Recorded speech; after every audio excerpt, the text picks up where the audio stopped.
মিয়ানমারে জরুরি অবস্থা আরও ৬ মাস বৃদ্ধি করেছে দেশটির জান্তা সরকার। দেশটির নড়বড়ে গণতান্ত্রিক অবস্থায় ৪ বছর আগে দেশে সামরিক শাসন জারি করে মিয়ানমারের সেনাবাহিনী। এরপর থেকেই মূলত দেশটি গৃহযুদ্ধের দিকে ধাবিত হয়। দেশ জুড়ে এখনও গৃহযুদ্ধ চলছে। বিভিন্ন অঞ্চলে বিদ্রোহী গ্রুপগুলোর সঙ্গে যুদ্ধে লিপ্ত রয়েছে জান্তা সরকারের সেনাবাহিনী। ইতিমধ্যে রাখাইন রাজ্যের বেশিরভাগ অঞ্চল দখল করে নিয়েছে বিদ্রোহী গোষ্ঠী আরাকান আর্মি। পরিস্থিতি নিয়ন্ত্রণ করতে না পেরেই জান্তা সরকার এমন সিদ্ধান্ত নিয়েছে বলে মনে করছেন বিশ্লেষকরা। তারা মনে করছেন গত এক দশকে কখনোই দেশটির গণতন্ত্র সুসংহত অবস্থায় টেকেনি। বার্তা সংস্থা রয়টার্সের খবরে বলা হয়েছে, শান্তিতে নোবেল পাওয়া ও গণতান্ত্রিকভাবে নির্বাচিত অং সান সুচির সরকারকে উৎখাত করে দেশকে গৃহযুদ্ধের দিকে নিয়ে গেছে জান্তা সরকার। এর মধ্যে এবছর দেশে জাতীয় নির্বাচন করার পরিকল্পনা করছে তারা। আন্তর্জাতিক চাপ থেকে বাঁচতে এটা কৌশল হিসেবে নিয়েছে জান্তারা। তারা নিজেদের ক্ষমতা ধরে রাখতে একটি প্রহসনের নির্বাচন দিয়ে জনগণের সঙ্গে উপহার শুরু করেছেন। দেশে আরও ৬ মাসের জরুরি অবস্থা জারি করে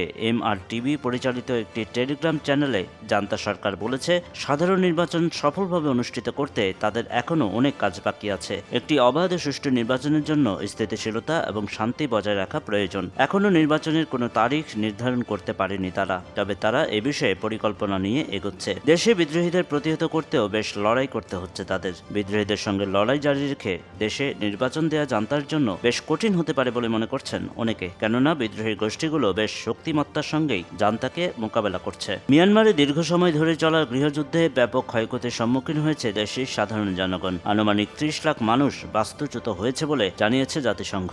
তাদের মতে দেশটির মোট জনসংখ্যার ১/৩ মানবিক সহায়তার প্রয়োজন। বারবার সকল পক্ষের মধ্যে সংলাপ করার আহ্বান জানাচ্ছে বিশ্ব মানবাধিকার এই সংস্থাটি। দেশের অর্থনীতি ধ্বংস করে সেখানে সকল রাজনৈতিক কর্মকাণ্ড নিষিদ্ধ করে নির্বাচনের জন্য দৃঢ় প্রতিজ্ঞা প্রকাশ করেছে জান্তা। নিষিদ্ধ দলগুলো এই নির্বাচন বয়কটের পরিকল্পনা করছে এবং বিশ্বের পর্যবেক্ষক দেশগুলোকেও নির্বাচনের ফলাফল অস্বীকার করার আহ্বান জানিয়েছে। তাদের দাবি, জনগণের ইচ্ছার বিরুদ্ধে প্রহসনমূলক নির্বাচন করতে যাচ্ছে জান্তা সরকার।